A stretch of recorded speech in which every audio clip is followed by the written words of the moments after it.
Of course mga paps, bago natin i-road test ito, ayan, mag-iiwan tayo ng bakas dito sa Santa Cruz. Ito sa San Fernando to mga paps. Doon natin i-road test yan, papunta doon sa Lupa. Yan, iwan tayo ng bakas natin dito.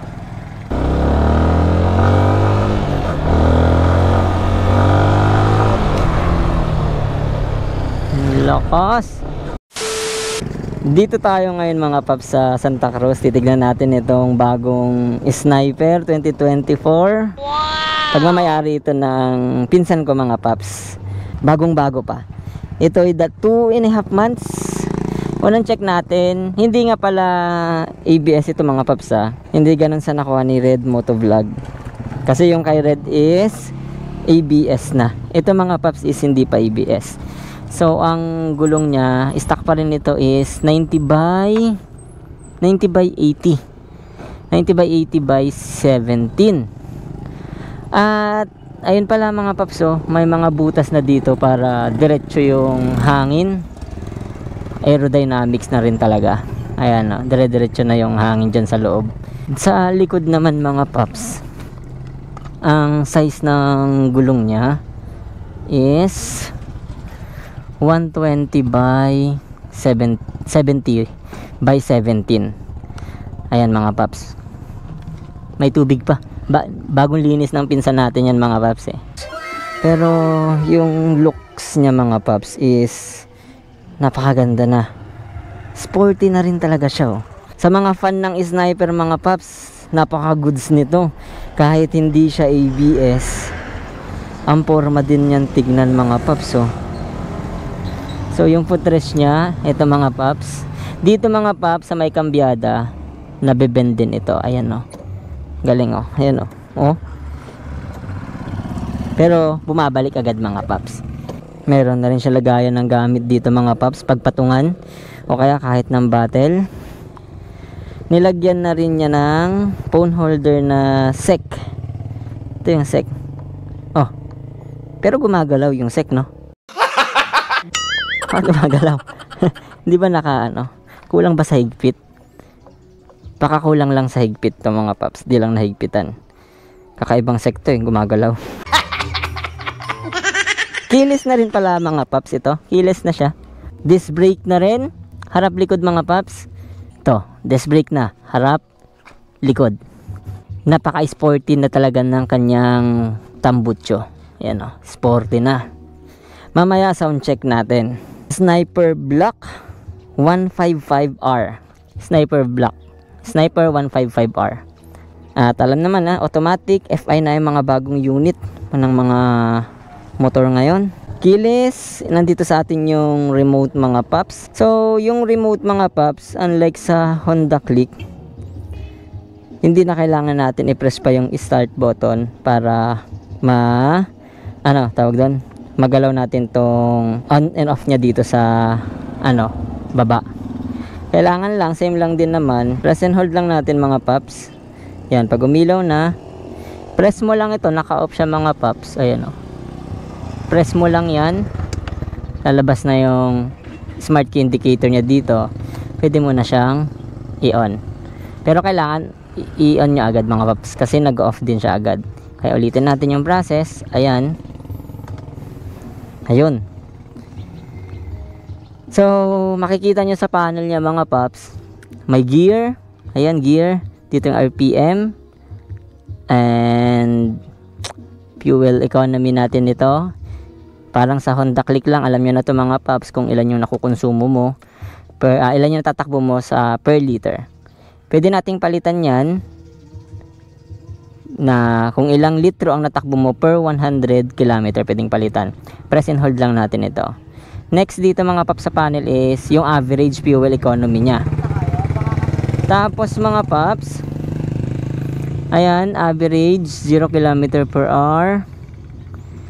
Odo mga paps is 7,343. Ayan mga paps, sa loob ng 2 buwan nasa 7,343 na siya. Gamit na gamit talaga tong Sniper ng pinsan natin mga paps. Next, susunod dyan yung trip 1. Alam nyo na ang trip 1 and trip 2. Parang trip A and trip B lang yan mga paps. Diyan naka-base yung fuel economy niya sa trip 1. And eto lang mga paps, hindi lang naka-stay yung time. Kailangan mo pang igalaw. Unlike sa Honda Click, yung time is nakalagay na dito sa upper right corner. Dito, kailangan muna siyang ilagay. Now, sound check mga paps. Ito mga pala paps, may kill switch pala ito mga paps. Hindi natin may start ito pag naka kill switch siya. Ayan o, hindi mo may start. Kailangan i-on mo muna yan bago mo siya ma-start. Ayan. So, yan ang kanyang tunog kapag naka-idle mga paps. Yan ang tunog nyo. Yan, simpleng bomba natin. Yun. Sound check ng Sniper 155R 2024. Meron na rin pala siyang charging port mga paps ito. Meron na rin. Yun nga lang mga paps, para ako may naririnig dito. Yan o. Pansinin nyo mga paps, biglang iingay. Tapos tatahimik ulit.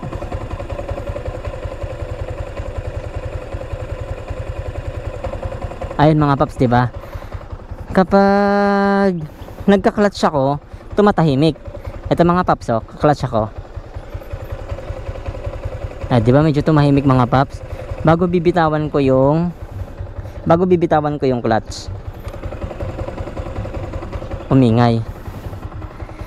Iwan ko kung ano yun, pero may sinasabi sila na issue ng Sniper na clutch damper daw ba yun, kung ano man yun. Hindi naman kasi ako maalam masyado sa makina, pero hindi naman siguro big issue sa Sniper yun mga paps.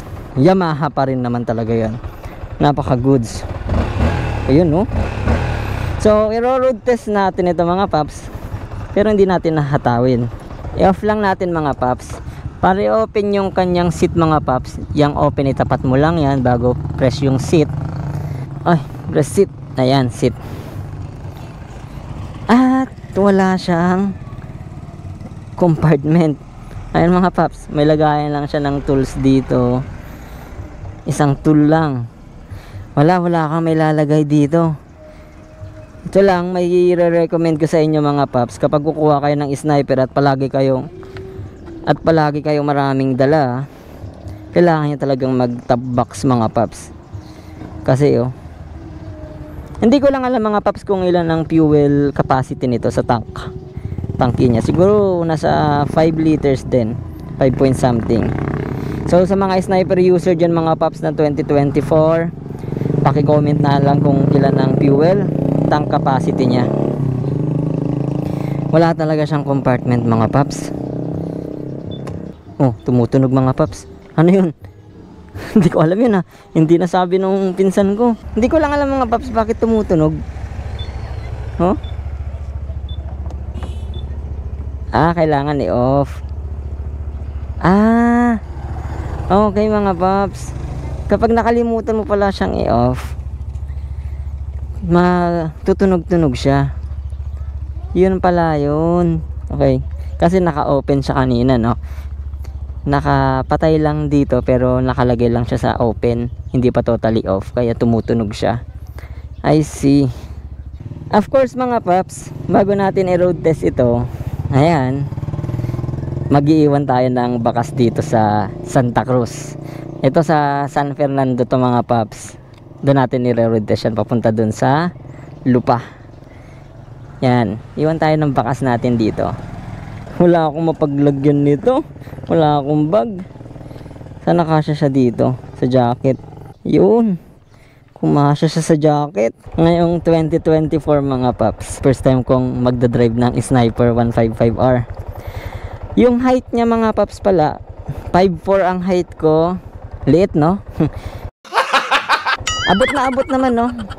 Nakatikdi nga lang ng konti mga paps. Marunong pa ba ako? Lakas. Nakakatakot, parang rider lang din no. Babago ako ulit nakadrive ng hindi automatic ngayon mga paps. Napakaganda. Napagbabaligtad ko ngayon pala. Napagbaligtad ko yung bawas. Tumatalon, umaangat. Hala mga paps, ayan no.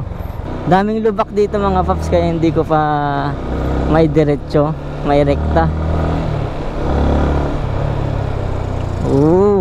Ang ganda din. Ang ganda talaga. Pero syempre mga paps, hindi maihataw to dahil mahirap maghataw ng hindi mo pagamay yung motor.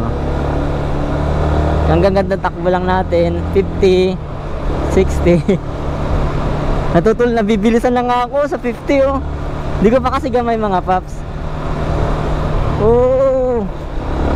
May lubak.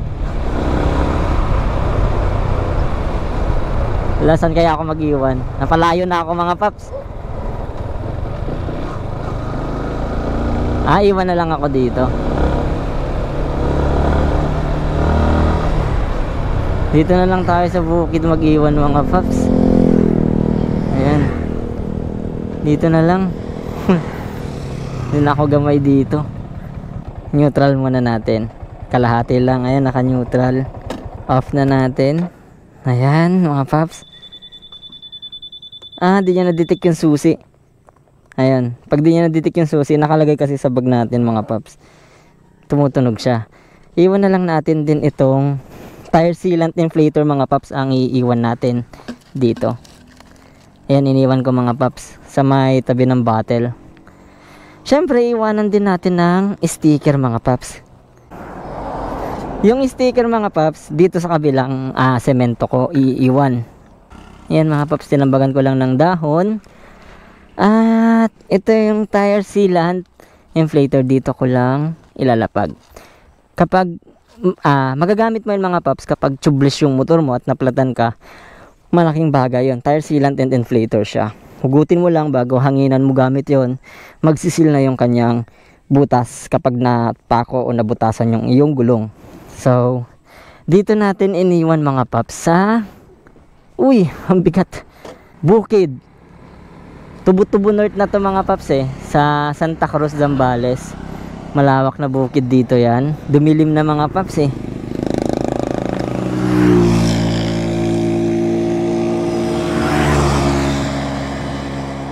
Ayan, paakyat kasi doon banda mga paps. Wala din niya nadidetect yung hindi niya nadidetect yung susi. Yun lang. Saan yung susi? Ayan mga paps, so nagbiblink yung susi. Nilagay ko kasi sa bag. I-off muna natin. Tapos switch. Ayan. Ayan o. Ulitin ko, dyan ko iniwan yung di ako sanay. Dito ko iniwan yung tire sealant inflator, dun yung sticker. At tayo'y aalis na rin mga paps. Shoutout sa lahat ng taga dito sa lupa. Shoutout sa inyo.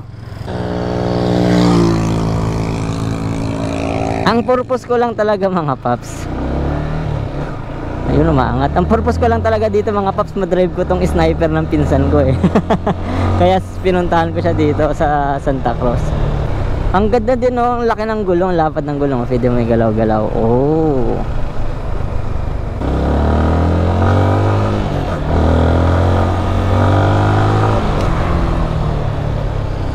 Lakas.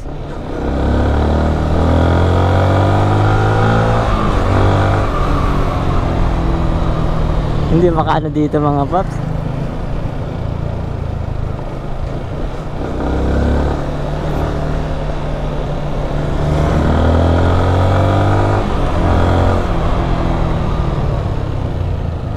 Ayun, dito na tayo mga paps. At natapos, lalim.